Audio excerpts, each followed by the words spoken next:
remote. My name is Pete Payson. I head up product management at HashiCorp for the Boundary product line. We'll be talking today about a number of new features and capabilities that came out within Boundary, as well. My colleague, Vinny Manello, is going to be talking about the new HashiCorp Vault Cloud Secrets offering. First off, though, I'd love to give a little bit of background around Boundary Enterprise and how we're thinking about the secure access space. I think it's helpful to start with some of the transitions that we're seeing in the security industry over the last few years, because it really underpins how we think about security here at HashiCorp. The first is to kind of, and that's me. We've got a little bit of a slide delay, so I might go ahead of those, but Pete Payson, again, you can follow me on Twitter at Pete Payson. Stepping back, though, and thinking about where the security industry as a whole, we're undergoing this migration of security postures that emphasized the perimeter as the primary point of security, where the assumption was for actors off of the network, they were untrusted. For actors on the network, they were trusted. And you basically had a set of people that were entering the network from well-known locations on well-known devices, accessing infrastructure that was deployed onto well-known network address bases and was static and long-lived. As organizations adopt cloud, not just as a specific location of deploying resources, but rather as kind of a paradigm of doing things, as networks become more logical in nature, as there's no longer a physical concept of the network within your data center, the security becomes more of a logical construct where you have to secure runtimes and people across different unknown spaces. So as organizations adopt multiple different cloud providers, as the concept of networks become more logical in nature, the emphasis of security shifts from the actual network perimeter to the concept of identity as your source of truth for security. And that's really the thing that underpins all of our kind of philosophy on our security-based tools at HashiCorp. Really putting identity and identity-driven security controls as the point of emphasis for all of the different transactions that you might have, whether that's across your application runtimes, whether it's across your service networks, or with Boundary, whether it's how you actually have your human identities authenticate and access their cloud infrastructure. So that's really what we're going to be talking about today with Boundary, first off, which is how to secure human access to infrastructure environments in these kind of modern environments.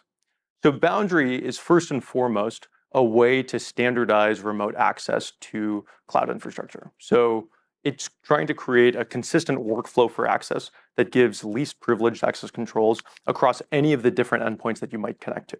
The whole idea is that organizations enable their end users, their developers, to authenticate with their identity provider of trust, have very granular authorizations that allow them to connect to whatever infrastructure systems they might need to connect to on whatever cloud providers or locations they might be on, and then ensure that that access is enforced with a number of different least privileged access controls that operate at the network level so that clients don't have standing network access, that operate at the credential level so that every single credential that gets provisioned for a session is granted on with some time to live or is single use in nature, and that the actual permissions for the users are evaluated every single time that they log into Boundary and go about accessing an end system. This is really the kind of the standard that we're trying to have across all of the different endpoints that you might need to reach as a technical user within an organization. So if we kind of walk through what that looks like, as an end user, I want to be able to authenticate with a number of different identity providers. With our recent 0.13 launch of Boundary at our Hashi Days conference, which happened on June 13th, we introduced the availability of LDAP as an authentication protocol, which joins our existing OpenID Connect support. So basically, any auth method that supports one of those authentication protocols, users can log in with. We also can sync authorizations from those upstream providers. So the goal being that every single time a user logs in, they get the relevant business context that informs what level of access they should have, and that access is enforced throughout Boundary. So there's a number. Go ahead, please. So is it a consolidated identity store, or are you using the backend identity store? So we are using the backend identity stores, but across most of our products, at least our Zero Trust products, we have a concept of a logical identity with multiple different accounts they might log in with. So if you're familiar with HashiCorp Vault with the concept of identity entities and then multiple aliases with which that service principal can log in with, it's the same concept with Boundary. So it's one user which may have multiple different accounts. So let's say I have an organization that has grown by acquisition, might have multiple different identity providers in Okta and Azure Active Directory. You can have one logical identity in Boundary and then log into that with any of the accounts from those different auth methods, should you have configured those auth methods. The other kind of key thing with this is that when you actually log into Boundary, we can bring in metadata from that identity provider and use that to automate the provisioning of what groups and roles you have access to, which then informs what systems you can connect to and what actions you can take against those systems. Does that all make sense? Yeah. In your view of the world, what is the single source of truth for identity? Is it Boundary or the backend system, which represents an account in your Yeah, so in general, organizations will have some centralized identity provider, and we do see that as kind of the central source of truth.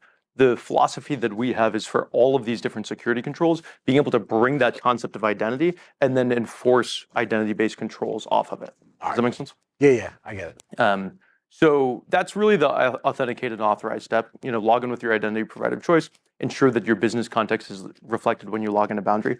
The second step of the process, and I think that this is what really gets nuanced in cloud operating environments, is automating the connection to remote hosts.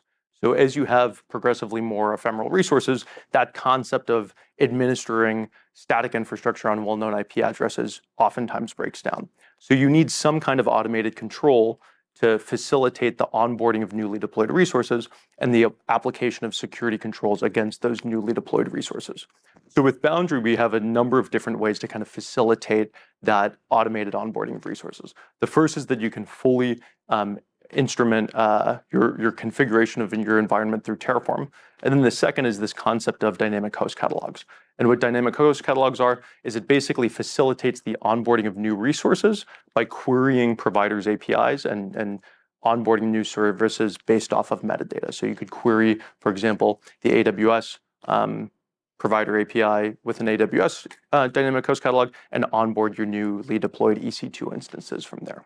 I'm sorry. Go ahead. So is Terraform responsible for state management of the identity configuration in that scenario?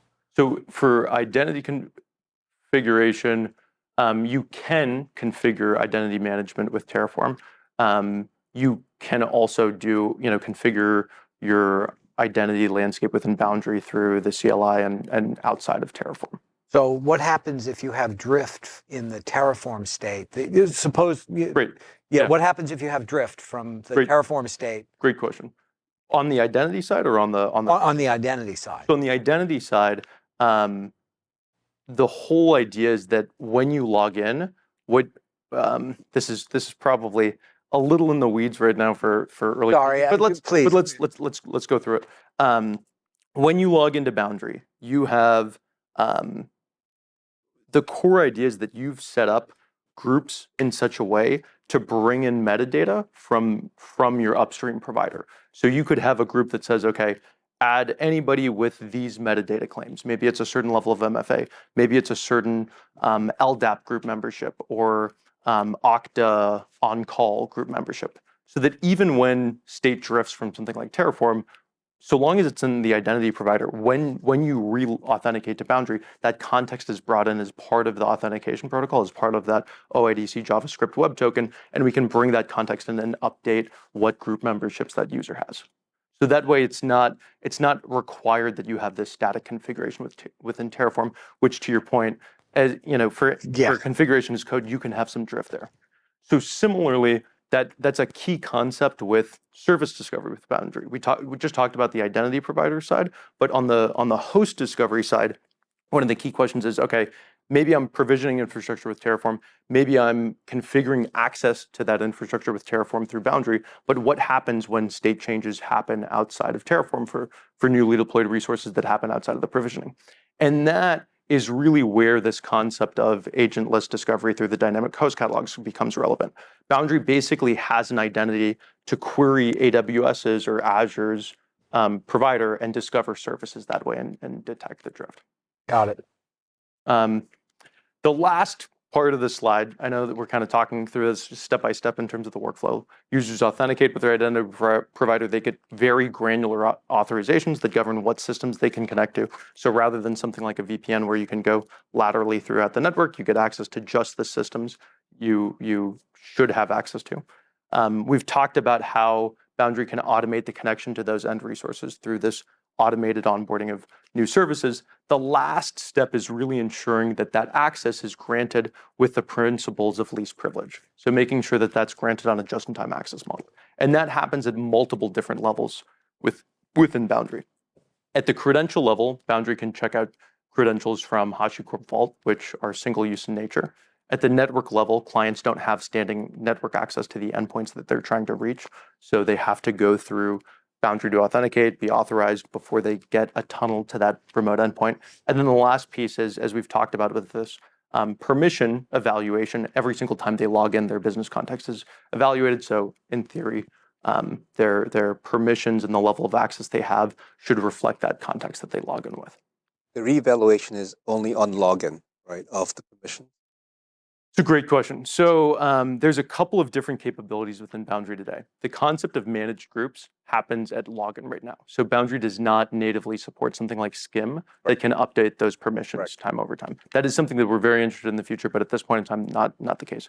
One method that a number of different users and organizations have leveraged to get around that problem of having to re-log in every single time is actually have workflows that just call Boundary's API as an authenticated process to move users manually from one group to another on a time-bound basis. It does require scripting outside of the tool, but because everything you can do within Boundary you can access through an API, it's pretty easy to write those workflows. So it's like the polling loop that goes through and determines whether your authorization, your group membership attributes have changed. Yeah. And then using that and then basically moving you into the appropriate group on an ongoing basis. Yeah. So that's the dynamic portion of it, so to speak. Well, yeah, that's the dynamic portion of the IAM side, and then there's the dynamic portion of the service discovery side that we've kind of touched on. Got it. Okay. So up to this point, Boundary's been in market as an open source solution since October 2020. We had a cloud service that launched last October. And what I'm really excited to talk about today is really the self-managed enterprise offering. So what the self-managed enterprise offering is, for those not familiar with HashiCorp as a whole, is we're basically an open core vendor. So we're committed to making open source tools that can be widely used by the practitioner community. And we have certain enterprise only capabilities that are really geared towards enterprise grade use cases. So as we actually talk about what does it take to stand up, as we take a step back from there for a second, because we've gotten so in the weeds that I want to make sure that we first, start. No, we're totally good.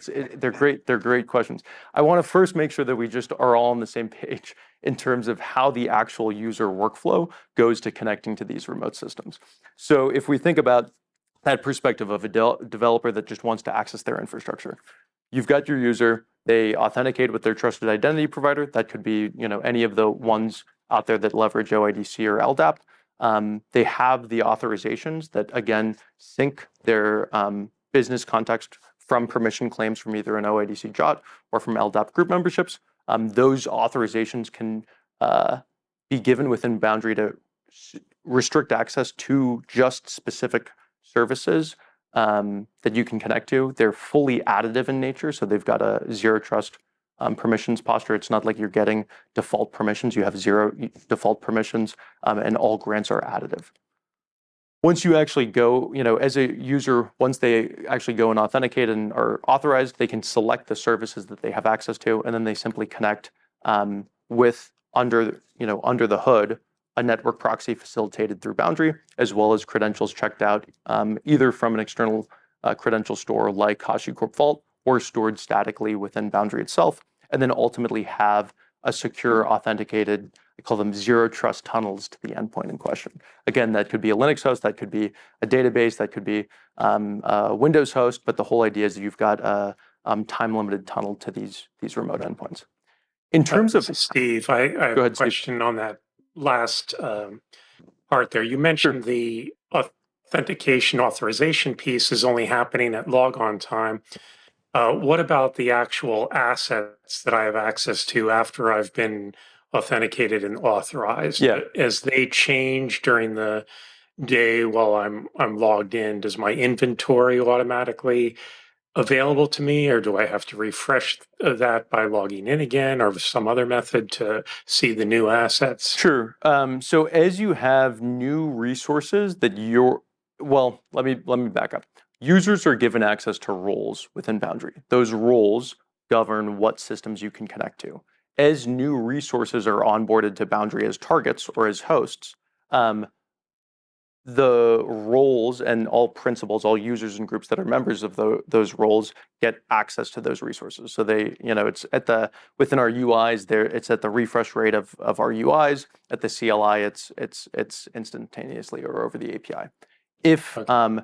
As was previously described, something happens on the identity provider level where my business might, my business context might change from that identity provider. At that point in time, for our managed group capability, you would have to re-log in for those permissions to be reflected. There would be some time drift. Obviously, that time drift is a configurable setting for how long those tokens are valid within Boundary, or you could have a process go in and update the permissions. Does that make sense, Steve? Yeah. I just wanted to make sure the host and the database access and all that stuff didn't require logging out and log back in Right. as new stuff is created. Right. That would Yeah, for sure. So, partly inconvenient. yeah, so as any of that stuff changes, users have immediate access to the host side of the equation. Thank you. And then one key point that I just want to make sure is communicated from this.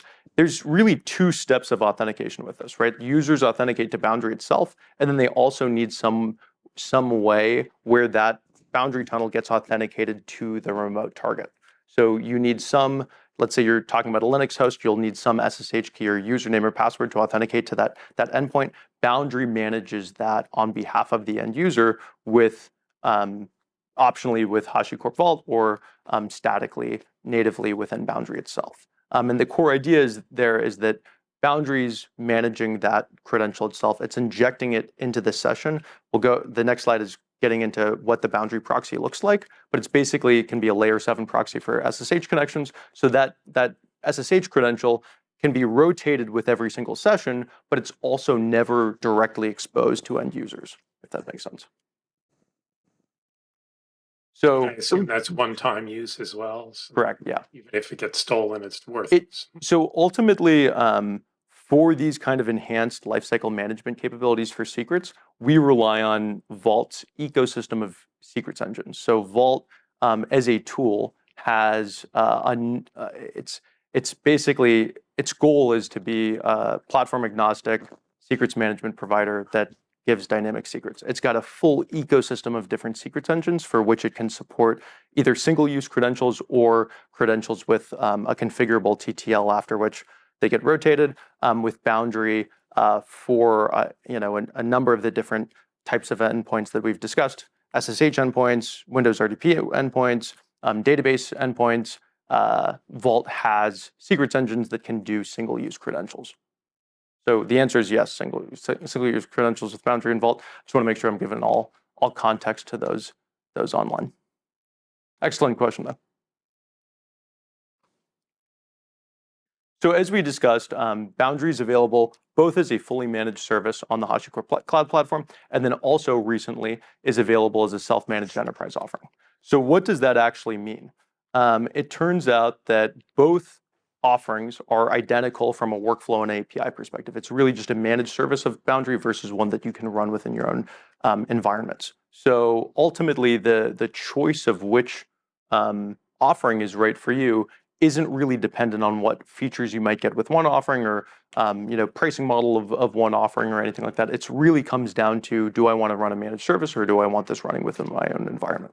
So do I want managed lifecycle operations? Do I want an easy deployment model for setting up Boundary? Or ultimately, am I operating in an environment where I can't use this cloud service due to some regulatory overhead, or maybe I have some requirements where data needs to stay within region. Right now, the managed service of Boundary is only available within US East 1. We do have plans to add other regions over time, but for now, it's that data sovereignty is a key reason to do Boundary. US East 1 meaning AWS. AWS, US East 1, correct. You don't have an Azure deployment. So it's actually a great setup for the next slide.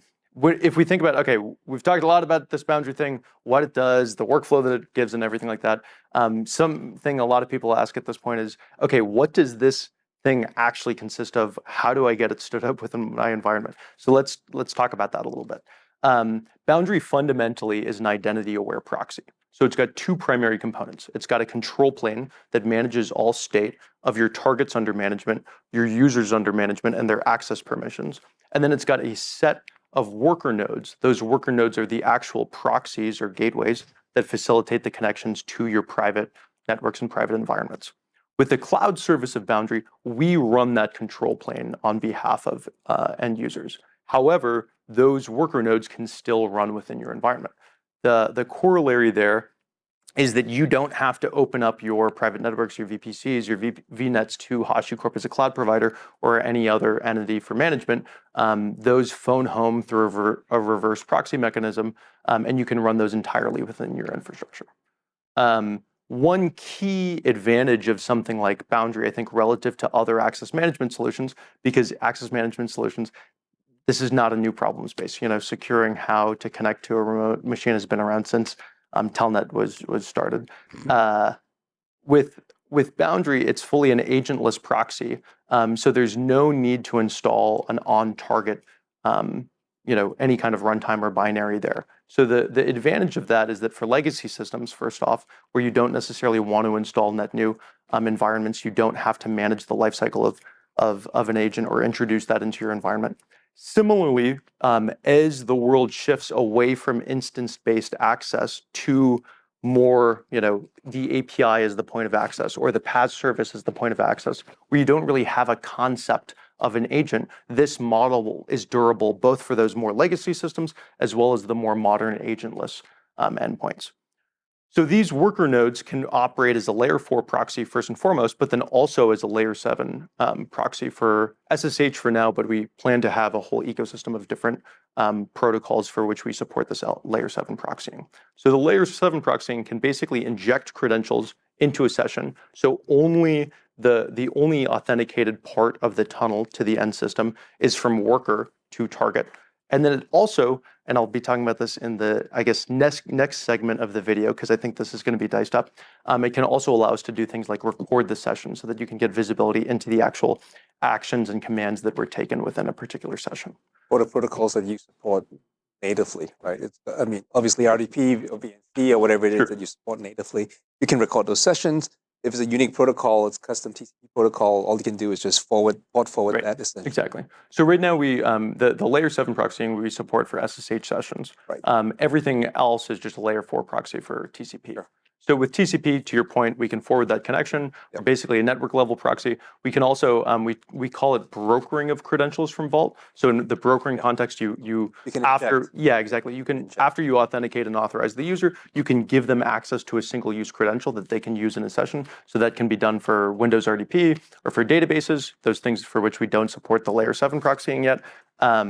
But again, once we do have that layer 7 proxy, those credentials at that point don't get brokered back to the end user. We call that injected because they get injected into the session via protocol decoding on the worker nodes. And the worker nodes obviously have to have the same subnet. Well, they have to have access to the target systems you're trying to get to, regardless of what they are. Right?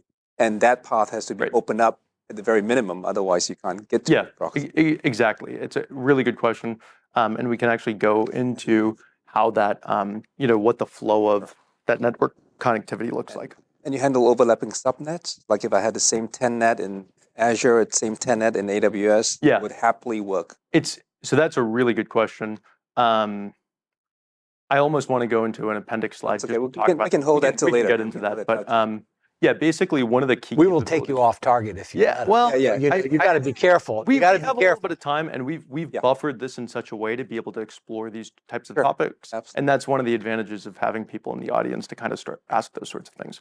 At a high level, these one kind of key capability of these worker nodes that was released in Boundary 0.12, relatively differentiated in the industry, is the ability to do multi-hops of sessions. So you can actually chain these things together. The corollary being that for those really locked down networks, think about like a PCI enclave, or let's say within a cloud VPC, I want to be able to access a specific service running on an orchestrator local network, like like a specific service running within Kubernetes that I might not have direct network access to.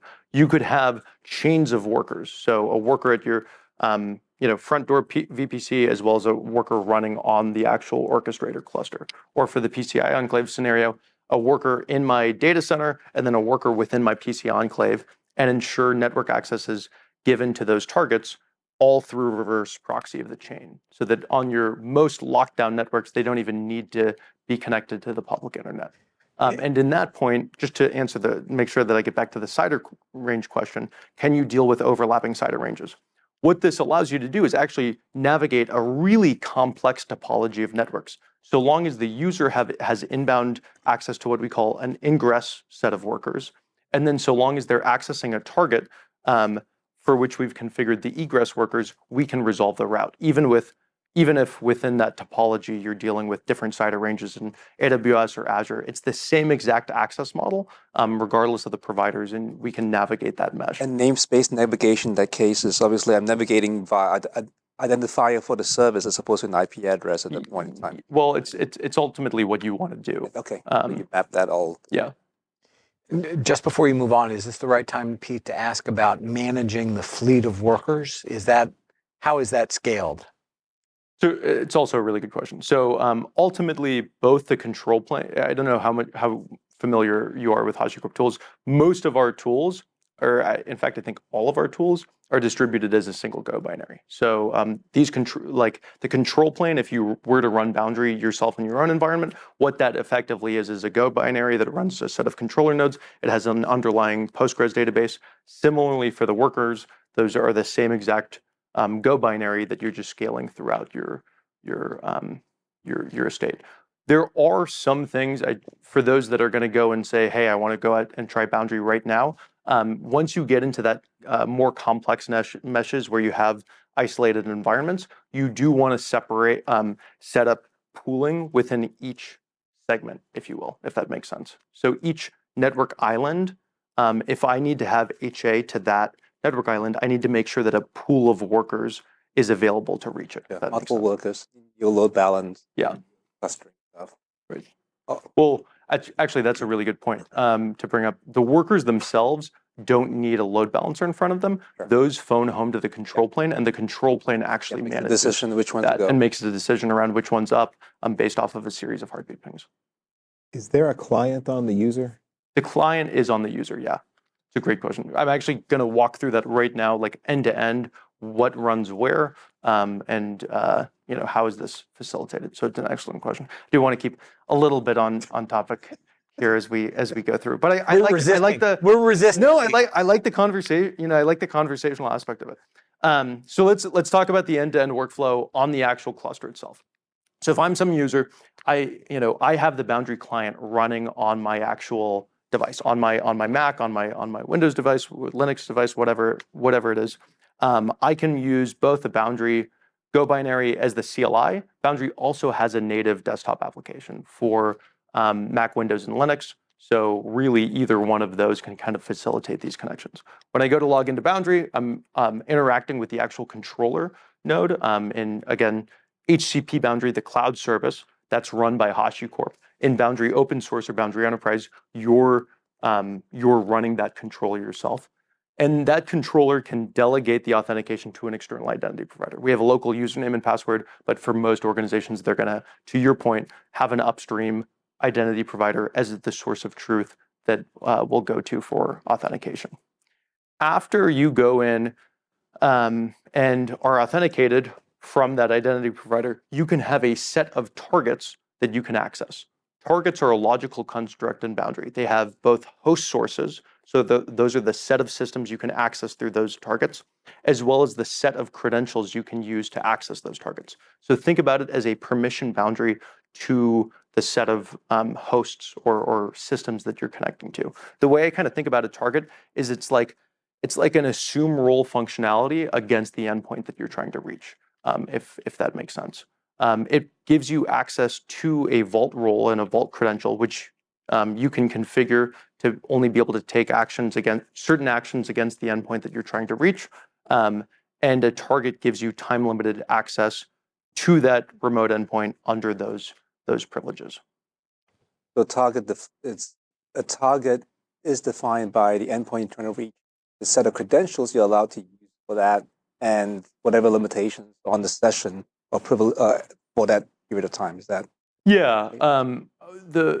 The limitations are you're saying there's two primary limitations that you can give within the target configuration. One is how long you're actually able to create a session to that endpoint. That's an administrator defined construct. Right. And then the second is how many different sub-processes or sub-connections you can spawn off of that tunnel. Okay. That's also an administrator defined capability, because you've got many multiplex protocols like SSH, where you might spawn multiple different channels that might be doing malicious activities. Sure. I think that's a great pointer for the next talk around session recording for Boundary, but we'll get into that in the next Max talk. concurrent, max duration is an attribute of the target as defined, along with credentials and the endpoint service, not necessarily IP. Yep, exactly.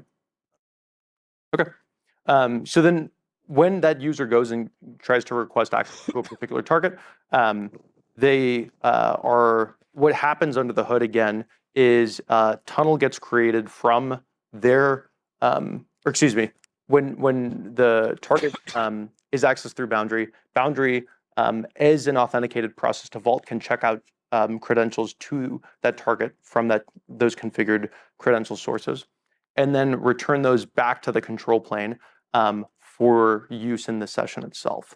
From there, the Boundary client running on the actual user device creates a tunnel from the client device to the worker, and from the worker to the actual endpoint, the target that the user is trying to reach. And for example, the client is responsible for adding the time-limited public key to the agent manager, for example. Like an SSH. You use SSH, but if I want to SSH to something, right, I'm going to need a temporary key added to the SSH agent. It's a great question. So yes, but generally that's not always within the purview of Boundary. One of the assumptions is oftentimes you'll have some secrets management solution that will be managing the credential for that. So what Boundary can do is actually just hit a Vault endpoint, which receives a SSH credential. And insert that. And insert that into the session. So it's anything you want. Right. There has to be an open port for the protocol between the client and the worker. No. Well, between the client and the worker. Client and the worker. Correct.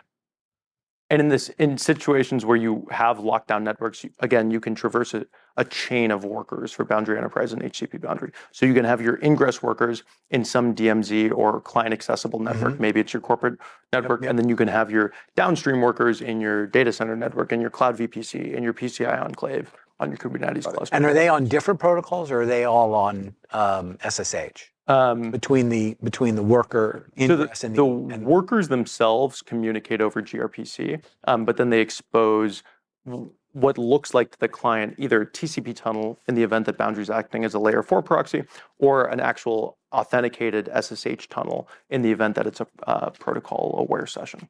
And if it's branch off Alex's question, what if you were tunneling VNC through SSH? Would Boundary be able to handle something like that?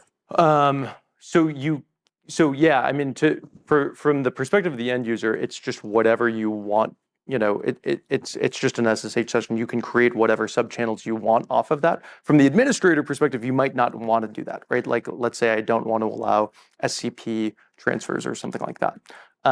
What I might do in that case is configure the actual SSHD configuration on the end host and make sure that the credential that Vault is giving me has lockdown permissions for that particular session. And that way, with that, again, think about these targets as like assume role functionality against the endpoint in question. That's then allowing me, like, governing what actions I can actually take against those systems. As we'll see later also, we can record different subchannels on an SSH session. And that's kind of one of the ways that we've architected session recording for. But if you are wanting to allow that, Boundary could authenticate the SSH session, then authenticate the VNC session within it as well, correct? It depends on the credential used for the VNC session. I guess you could with two workers. You could actually do the first worker into the SSH. You have a second worker that's the VNC service, and you the second worker through the first worker. It's kind of a weird Wow. situation. My head hurts now. Yeah, I'd That's have kind of a to weird think situation. about that one. Kind of weird. And I would say maybe we talk more about that one after the actual recorded session, because I'm conscious of the time here, but I think it's an It's like interesting. Inception. That's a good one, It's though. like Inception, Michael. Yeah. Yeah. So Buildings are falling on each other. Yeah. to actually walk through what this looks like, I did want to take a little bit of time to just show what the workflow is for Boundary. So what I'll do within this session is just go through the perspective of the end user. So let's say I'm some developer. This is just going to be really simple for this part of the talk, how I connect to a remote host within Boundary. So let's, on the left, I've got Boundary Desktop. On the right, I just have the normal CLI. Let's log in here to the desktop. And as we can see, I've got a set of targets that I can have access to. Right now, I've configured a dev SSH access for calling my organization Northwind, and then I've got a prod SSH target. Let's first go into the dev SSH access. So this doesn't actually have underlying session recording. Again, we'll talk about that in the next talk. But here I can see the specific hosts that I have access to. If I look at the address of this host, it's I've configured this to be the private IPv4 address for this is an AWS EC2 instance. And if I go in and try to access this endpoint, let's say FQDN and IP is resolved within the context of the worker that's deployed for that. correct. Exactly. The downstream worker that's facilitating that connection, Yeah. the egress worker Correct. is the actual thing that facilitates the connection. So let's say I haven't logged into Boundary. So I'm sorry. I just want to confirm what I think I heard Rob say. So 172.30.125, 127 in this example is the IP address of the SSH Exactly. target in the VPC. Yeah, so if we go back to this diagram, let's walk through this, and let's say the Linux host here on this private VPC Is that IPv4 Got it. address. So now I'm logging in from my client device, but I haven't actually authenticated to Boundary yet. So just to show that I'm not like, just doing smoke and mirrors for a live demo here, I don't actually have standing network access to this endpoint. So I've tried to SSH to that endpoint without the use of without logging into Boundary, and I don't have standing network access. However, if I log into Boundary, Well, in fact, can you do if I don't, Can you do a route? Can we look at the route tables before you do the authentication? Well, that doesn't matter. I was just curious in terms of what you do on the routing side to establish the tunnel. It's a great question. Let me. So basically, to the actual ingress worker, we have a client accessible over a default port of 9202. That's ultimately configurable off of an event stanza on that. That Go binary runs through a configuration file, a .hcl file, and that's a configurable setting from the administrator. For node-to-node communication on the worker chain, the requirement is for any downstream workers, they need to be able to just communicate with a trusted upstream worker over 9202. So they just need outbound connectivity to 9202. And then the terminating worker at the target needs both outbound connectivity to a trusted worker up the chain. So long as it just has one trusted worker, we can navigate the rest of the mesh. But then it does need outbound access to the target in question. So you will need a worker on your final terminating VPC that can connect to that endpoint. It's a great question. Okay, so after I've stopped fat fingering the actual authentication, I can go in and connect SSH to this target in question. So again, this is the Northwind dev SSH, and I can connect over to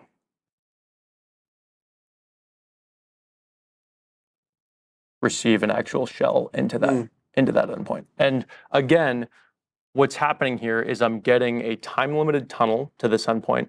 And then the other thing is the actual SSH key used for the connection is being injected into the session. So I don't have to specify any kind of credentials.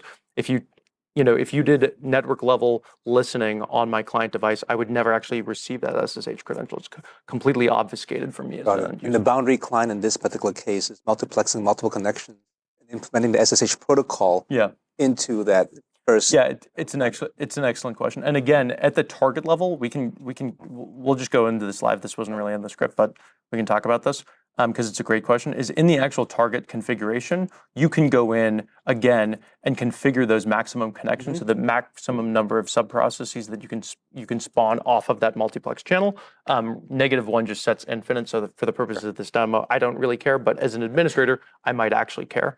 And then I can also set a maximum duration for the session as well. If I look at netstat on the client machine, what ports would be? That's another excellent question. So on the actual client device, we're creating a listening tunnel over localhost. So what actually happens, and we can go into this next. So let's say I have my sessions unmanaged. I can go and actually cancel this session, and that revokes access on my terminal. What I can alternatively do is connect over the CLI, and I get basically an authenticated SSH tunnel to that endpoint over localhost. So I can use that however I might want. So I can, over localhost, I can take this port, and now that's an authenticated channel. I can just do something simple like SSH localhost HP at that endpoint, and now I'm actually into that at that endpoint. So for other non-interactive processes, I can use that tunnel for development, let's say, or for an Ansible script, and so on and so forth. Got it. So it works like SSH-L, which is port forwarding type construct. Boundary is generally available now, both as Boundary Enterprise as well as HCP Boundary at HashiCorp.com/Boundary. Also open source, we've got a number of different learn tutorials and education materials to help you get started. Encourage everybody to check them out and see where Boundary goes from here. Big differences between open source flavor and enterprise? Excellent question. So like I had kind of said, as an open core vendor, we're really committed to making sure that open source can be used by a number of different practitioners. So all IDPs you can use in SSO is available within open source. There's a few major things, though, that right now we're focusing just on enterprise-grade use cases. So session recording is an enterprise-only use case. The multi-hop sessions that we talked about, so the navigating to PCI enclaves, that is a enterprise-only or cloud-only capability right now. And the layer 7, basically the layer 7 protocol is similarly a enterprise or commercial-only capability. So the injection of credentials is enterprise or cloud-only. Again, though, brokering and the use of dynamic credentials is fully available within open source. Where would you place a WAP on an injection at in the layer 7 model, or would you? I'm just trying to place the components. Yeah. You know what I mean? You wouldn't really, because the whole purpose of this is that you're not really needing to deal with networking constructs. All you need to do is just drop the worker node into whatever network you're dealing with. So long as it can have outbound connectivity to something on the chain, it can facilitate connections to those endpoints. You said WEF?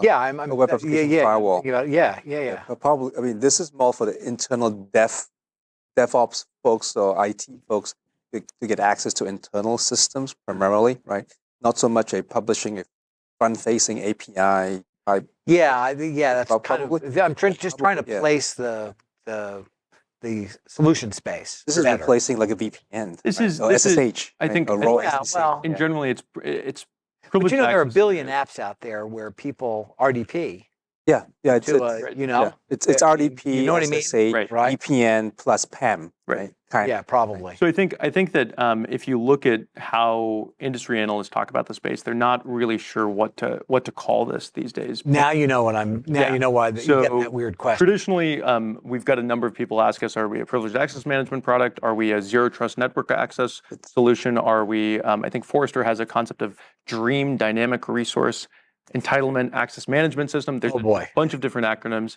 I think the key part though is it's a standardized workflow for accessing infrastructure.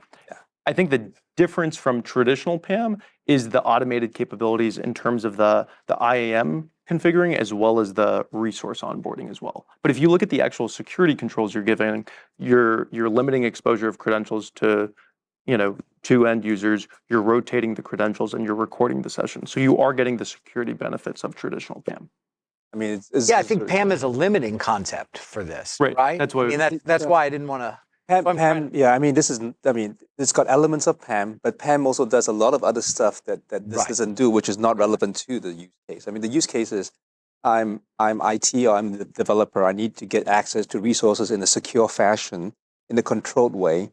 And this has all the elements in there that's necessary to effect that. I can get my job done. Whatever you call it, I get my job done. And the classification is messy, right? Yeah, the classification is messy, but you get a PIM, PAM, ZTNA, VPN, remote access, remote secure access, right? It's this messy thing. But I smell broader application though. So when you guys woke up in the morning and said we're going to build this thing, what was the use case?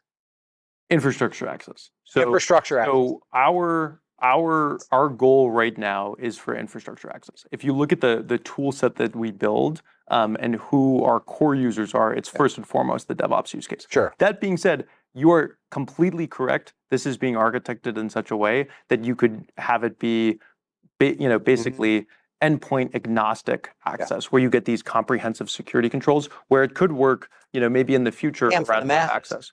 But And for the masses, right? I mean, but for now, especially as we're still relatively early stages with Boundary, we are very laser focused on the DevOps use case. I think over time you'll see us, expand the use case from there. But what we really want to do is nail the problem for our core users, and then from there make an enduring kind of primitive that you can do potentially for the masses. yeah.